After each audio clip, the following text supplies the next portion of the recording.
The overhead page crackled through St. Mercy General at 6:47 a.m. Dr. Whitfield to Operating Room 4. Dr. Whitfield 2 or 4. Nora Vance heard it from the nurse's station, and her stomach tightened the way it always did when Marcus Whitfield's name echoed through the halls. She'd been up since 4 a.m. reviewing charts for a trauma case coming in from the highway pileup on Route 9, 3 critical patients, 1 with a collapsed lung. She had the protocols memorized. She had the equipment staged. What she didn't have was Whitfield's respect, and she was about to find out just how little of it existed. He came around the corner already talking, phone pressed to his ear, barking something about golf tee times to someone who clearly mattered more to him than the chaos unfolding in his own department. When he hung up, his eyes found Nora standing by the supply cart, clipboard in hand, and his expression shifted from irritation to something colder. "You're not scrubbing in today," he said, loud enough for the residents behind him to hear. "I requested Denise. I don't have time to babysit a nurse who second-guesses my calls in front of patients." Nora felt her face flush, but she kept her voice level. "Denise called in sick, Dr. Whitfield. I've already prepped the trauma bay and reviewed the incoming reports. I can brief you in 2 minutes." He laughed, short and dismissive, the kind of laugh that was designed to be heard by everyone in a 30-foot radius. "I don't need a briefing from someone who's been here 8 months. Go find something else to do. Restock the or mop a floor, I don't care. Just get out of my way before those patients arrive." The residents shifted uncomfortably, a couple of them glancing at Nora with something between pity and relief that it wasn't them. She'd faced worse than public humiliation before, far worse, in places Whitfield couldn't locate on a map. But she'd made a promise to herself when she left that life behind. No scenes, no explanations, no revealing what she used to be.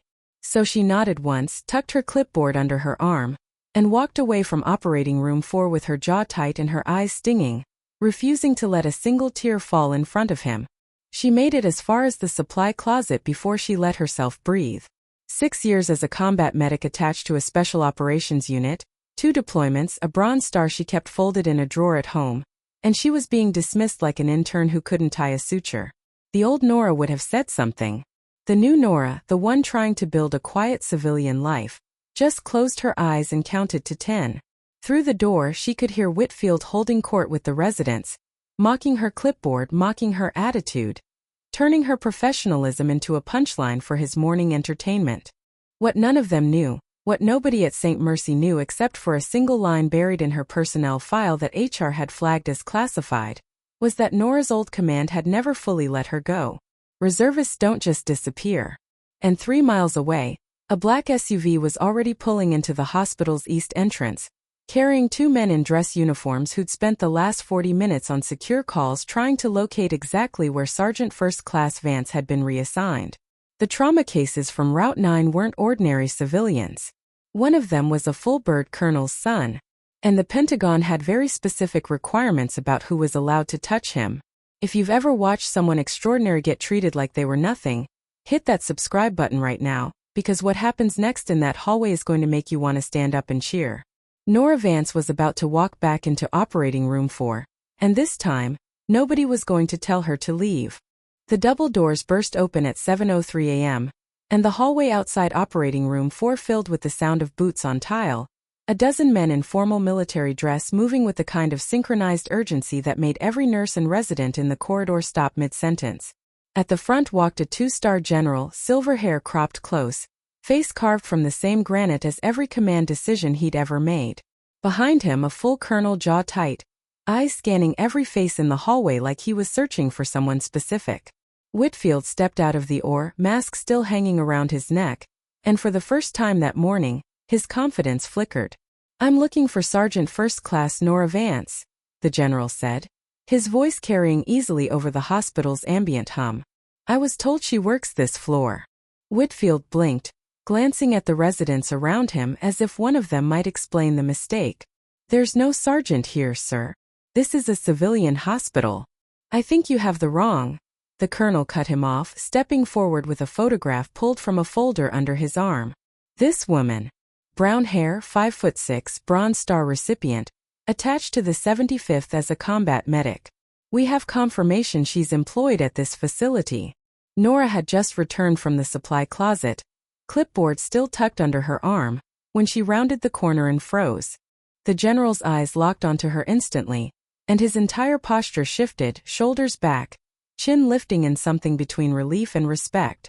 "Sergeant Vance," he said, and every head in that hallway turned toward her at once.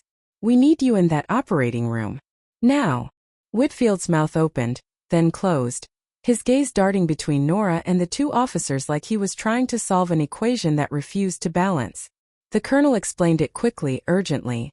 His son had been in the pileup on Route 9, currently stable but with a penetrating chest wound that mirrored injuries Nora had treated dozens of times in combat conditions most trauma surgeons never encountered. Command had pulled her personnel file the moment the casualty report crossed a desk in the Pentagon, because her name carried a flag that superseded hospital hierarchy entirely. "She has more combat trauma experience than anyone on staff here," the general said, turning to address the stunned crowd of residents and nurses. "She's not assisting in that surgery. She's leading it." Whitfield's face had gone the color of the hallway tile. "Sir, with respect, I'm the attending surgeon. I have 20 years of—" The general's expression didn't change, but his voice dropped to something quieter and far more dangerous. "Doctor, I was told this morning that a member of my command was denied entry to an operating room and mocked in front of her colleagues. I choose my next words very carefully." The silence that followed was absolute. Every nurse who'd watched Whitfield humiliate Nora an hour earlier now watched him shrink under the weight of his own arrogance, his golf course confidence evaporating in real time. Nora didn't gloat. She didn't even look at him. She simply stepped forward, took the folder from the colonel's hands, scanned the injury report in 4 seconds flat, and started issuing instructions to the surgical team with the calm precision of someone who'd done this 1,000 times under far worse conditions than a hospital hallway. "Get me 2 units of O-negative on standby. I want the portable ultrasound in the room before he's on the table, and somebody page respiratory now." The residents scrambled to obey her without hesitation, and Whitfield, the man who 10 minutes earlier had ordered her to mop floors, stood frozen against the wall, watching the woman he dismissed take command of his own operating room. She saved that boy's life in 51 minutes, and by the time she walked out of R4 with blood on her scrubs and the general shaking her hand in front of the entire surgical staff, Marcus Whitfield had already submitted a transfer request to another facility. Nora went back to being quiet, unassuming, professional, but nobody at St. Mercy ever looked at her the same way again. If this story reminded you that the quietest person in the room is often carrying the most, subscribe to the channel right now, because Nora Vance's story is far from over, and you won't want to miss what happens next.